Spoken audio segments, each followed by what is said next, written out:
Hola, nietos. Bueno, hoy acabo de descubrir que soy idéntico a mi abuelo Juan Bertoni. Nunca había tenido el pelo cortado así, pero en todo caso, también hablando de cosas pasadas, me acordé de mi profesor de historia del arte. ¿Se acuerdan que siempre yo le dije que él nos decía nunca lean libros de historia porque la historia la escriben los vencedores? Lean libros de historia del arte porque el arte lo generan los pueblos y ahí no hay cómo perderse. Entonces, como hemos estado viendo, como Hipatia de Alejandría, el cuento de la caverna de Platón, es decir, estamos viendo cómo hace 2500 años que se repite exactamente lo mismo, es decir, la caverna de Platón tiene plena vigencia hoy día.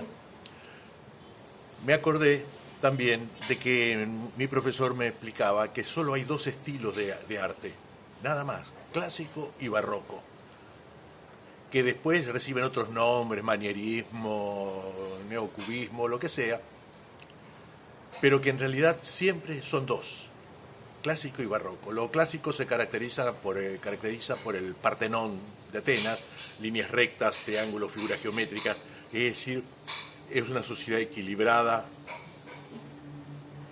que está buscando la perfección. Entonces todas sus formas son bien claras y equilibradas y se basan en el número phi, el número de Dios, el de las proporciones perfectas. Y hay otro estilo que es donde las proporciones, las formas, todo está trastocado, que se llama barroco. Ahora tenemos que entender cómo nace este estilo barroco, de representar una cosa pero simbolizar otra, en fin, todo ese tipo de cosas que hace que ahora hay que ser experto en arte para poder mirar un cuadro.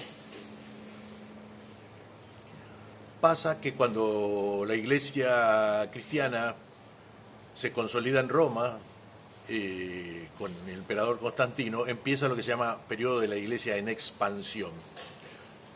Y en este periodo de la iglesia en expansión se produce un estilo que se llamaba el románico, es decir, la consecuencia del estilo de los romanos, hasta que empiezan a influenciar los pueblos del norte, los godos, y va a aparecer un estilo que se va a llamar gótico, que se da más que nada en la arquitectura.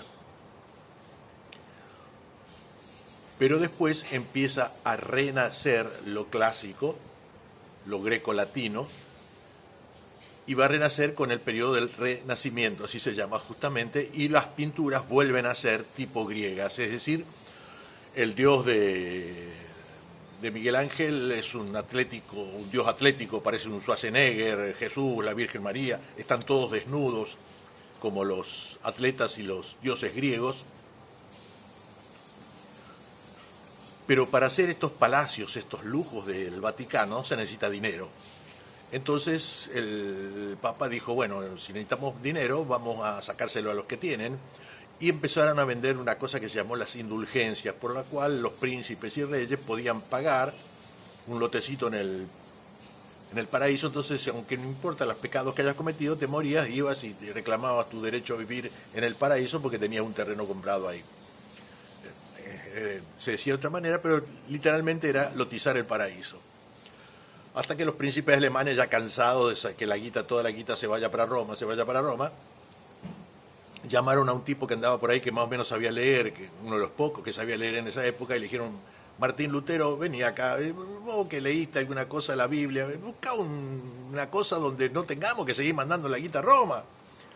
Y entonces Martín Lutero clavó en la puerta de la iglesia una protesta diciendo que al cielo se llega por obras y no por dinero. A las 3 décimas de segundo todos los príncipes germánicos eran protestantes, se agarraron de eso y nos mandaron un mango más. Entonces el Papa dijo, uy, ya estamos perdiendo clientela, ¿qué hacemos? Y decidieron reunirse y se reunieron en un concilio que fue histórico, es histórico, muy importante, el Concilio de Trento, una ciudad del norte de Italia, donde dijeron, che, ¿qué hacemos? Estamos perdiendo clientela. Y de ahí se llega a la conclusión de entonces los príncipes de la iglesia deciden seguir siendo ricos, seguir disfrutando de la fortuna, de la riqueza, seguir comiendo bocato di cardenale, vivir en palacios, pero parezcamos pobres.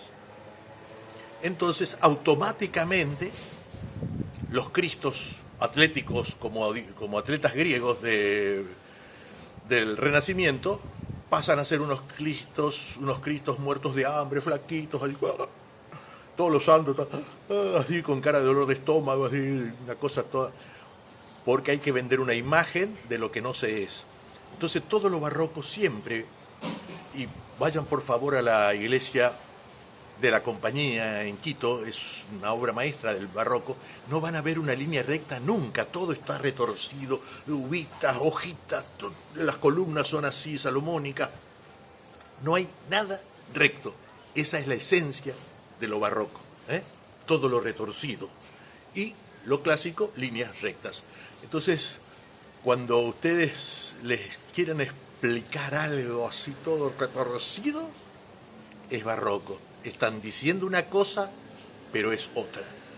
Y lo clásico se caracteriza por ser clásicamente así. Ahí está, no hay nada que analizar. Es perfecto, está hecho en la divina proporción del número phi y punto.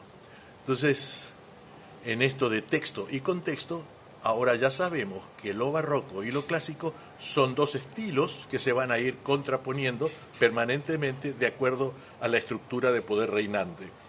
Si es una estructura de poder que propende al equilibrio, a la racionalidad, su estilo artístico va a ser clásico.